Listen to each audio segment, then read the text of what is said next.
नमस्कार बंधुरा AD story चैनेले और एक नतून भिडियोते सबाइके स्वागत जानाई। आमार आजकेर रेसिपि तावा इडली। इडली करते बेश अनेकक्षण समय लागे, किन्तु एई तावा इडली करते एकदम कम समय लागे। खूब सहज पद्धतिते एई तावा इडलीटा किन्तु बानिये नेওয়া যায়। एकदम कम उपकरणे स्वास्थ्यकर जलखाबार पेट भरा जलखाबार किन्तु आपनारा बानिये निते पारेन। पुरो भिडियोटा स्किप ना करे देखते थाकुन, आशा करी सबार खूब भालो लागबे। तावा इडली बानानोर जोन्नो एकटा बाटिर मध्य प्रथमेई निये निচ্ছি आमी सुजी। आमी एखाने छोटो बाटिर माप करे निচ্ছি 2 बाटी सुजी। दिए देबो एर मध्य आन्दाज मतन लवण, दिए दिচ্ছি ग्रेट करे राखा आदा, एरपरे दिए दिচ্ছি फेटिয়ে राखा टक दई। आमी एखाने दिलाम छोटो बाटिर माप करे 1 बाटी, तार साथे आमी देबो किन्तु 2 बाटिर मतन जल। प्रथमे दिलाम 1 बाटी जल, दिए निये भालो करे नाड़िये निচ্ছি। जलटा किन्तु एकटु एकटु करे देबो और नाड़ाबो, एकबारेई पुरो जलटा देबो ना। जे बाटी दिए सुजिटा दिएछि सेई बाटी दिए किन्तु टक दईटाओ दिते हबे, आबार सेई बाटिर माप करेई किन्तु जलटाओ दिते हबे। दिए दिलाम आरो हाफ बाटी जल, आर एकटु भालो करे नाड़िये निচ্ছি। ব্যাটারটা ठीक এই রকম মোটাই কিন্তু থাকবে, খুব বেশি পাতলা হবে না। দিয়ে দিচ্ছি চাপা ঢাকা 10 মিনিটের জন্য। অন্যদিকে কড়াই চাপিয়ে নিয়েছি আর কড়াইয়ের মধ্যে দিয়ে দিলাম রিফাইন্ড অয়েল 2 চামচ। এই রেসিপিটা করতে কিন্তু একদম বেশি তেলের প্রয়োজন নেই, একদম কম তেলের মধ্যে এই রেসিপিটা হয়ে যায়। ফোড়নে দিলাম প্রথমে কালো সরষে, তারপর দিয়ে দিচ্ছি আমি কারি পাতা। ফোড়নটা রেডি হয়ে যাওয়ার পর আমি এর মধ্যে দিয়ে দিচ্ছি কুচি করে রাখা পেঁয়াজ। আমি এখানে একটা মিডিয়াম সাইজের পেঁয়াজ দিয়েছি। পেঁয়াজটা দিয়ে নিয়ে খুব ভালো করে নাড়িয়ে নিচ্ছি। পেঁয়াজটা ভাজা হতে হতে এর মধ্যে আমি দিয়ে দিচ্ছি ক্যাপসিকাম কুচি, একটা ক্যাপসিকাম কুচিয়ে নিয়েছি একদম ছোটো ছোটো করে। দিয়ে দিলাম টমেটো কুচি, দিলাম কাঁচা লঙ্কা কুচি। আমি এখানে দুটো ছোটো সাইজের টমেটো কুচিয়েছি। প্রত্যেকটা সবজি কিন্তু কুচানোটা একটুখানি ছোটো ছোটো করে করতে হবে, তাহলে কিন্তু খুব তাড়াতাড়ি করে সবজিটা সেদ্ধ হয়ে যাবে। ভালো করে আমি নাড়িয়ে নিচ্ছি।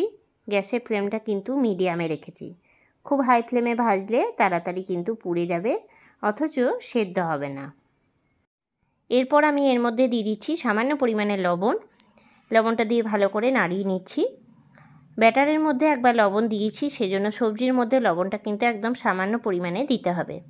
দিয়ে দিচ্ছি চাপা ঢাকা 10 থেকে 12 মিনিটের জন্য। 10 থেকে 12 মিনিট পরে ঢাকনাটা খুললাম আর ব্যাটারটা ভালো করে একবার নাড়িয়ে নিচ্ছি। ব্যাটারটা কিন্তু বেশ ফুলে উঠেছে। সুজিটা বেশ অনেকক্ষণ ভেজালে কিন্তু ব্যাটারটা একটুখানি মোটা হয়ে যায়। অন্যদিকে ঢাকনাটা কড়াইয়েরও খুলে নিলাম। সবজি সম্পূর্ণভাবে সেদ্ধ হয়ে গেছে আর চারপাশটা কিন্তু আমি সমান করে দিলাম সবজির। অন্যদিকে ব্যাটারের মধ্যে দিয়ে দিলাম হাফ চামচ বেকিং পাউডার। বেকিং পাউডারটা অ্যাক্টিভ হওয়ার জন্য দিলাম 2 চামচ জল। ভালো করে ব্যাটারে মিশিয়ে নিচ্ছি। যদি বেকিং পাউডার না থেকে থাকে তাহলে 1 প্যাকেট ইনো কিন্তু এখানে দিতে পারেন। ভালো করে মিশিয়ে নিচ্ছি। আর ব্যাটারটা কিন্তু ঠিক এইরকমই মোটা থাকবে। এরপরে আমি কড়াইয়ের মধ্যে দিয়ে দেবো ব্যাটারটা। হাতা দিয়ে ঠিক এইভাবে আমি কিন্তু ব্যাটারটা দেব। সবজির ওপরে ব্যাটারটা এরকমভাবে দিলে কিন্তু সবজিটা একদম ব্যাটারের সাথেই কিন্তু লেগে যাবে আর সুজিটা কিন্তু সম্পূর্ণভাবে ফুলে উঠবে, যেহেতু এখানে বেকিং পাউডার দিয়েছি। আপনারা একটুখানি পাতলা পাতলা করেও করতে পারেন, তবে আমি একটুখানি মোটা করে করছি। এতে করে দুটো করে খেলেই কিন্তু পেট ভরে যাবে। তো আমি পুরো ব্যাটারটা দিয়ে দিলাম ভাগ করে, সমান ভাগে ভাগ করে আমি দিয়ে দিলাম। তো মাঝখানটাও ফাঁকা আছে আর মাঝখানে আরও একটা আমি দিয়ে দিলাম। এরপরে আমি দিয়ে দিচ্ছি চাপা ঢাকা 10 মিনিটের জন্য। 10 মিনিট পরে আমি ঢাকনাটা খুলছি, আর কতটা ফুলে উঠেছে। খুন্তি দিয়ে আমি কেটে কেটে দিচ্ছি, একটার সঙ্গে আরেকটা লেগে আছে। ঠিক এরকমভাবে কেটে দিলে কিন্তু হবে। সবগুলোই একই রকমভাবে কেটে দিচ্ছি, আর বেশ সুন্দর কিন্তু পেট ভরা জলখাবার। এরপর আমি একটা একটা করে কেটে নেওয়ার পর আমি তুলে রাখছি ডিশের মধ্যে। ঠিক এই রকম সবজি শুদ্ধই কিন্তু আমি তুলে নিচ্ছি। এই রকমভাবে তাওয়া ইডলি আপনারাও বাড়িতে তৈরি করে নেবেন, আশা করি খুব ভালো লাগবে।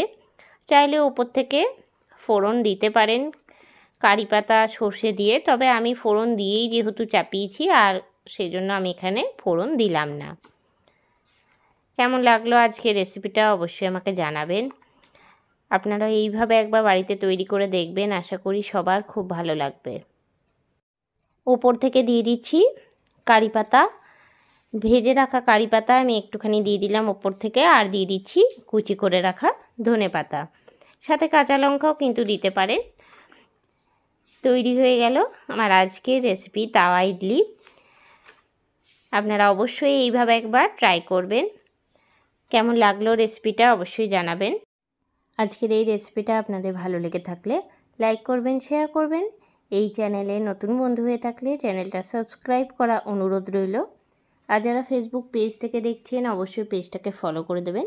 আবারও নতুন কোনো রেসিপি নিয়ে হাজির হব। সঙ্গে থাকুন আর দেখতে থাকুন। সবাই ভালো থাকবেন, সুস্থ থাকবেন। ধন্যবাদ।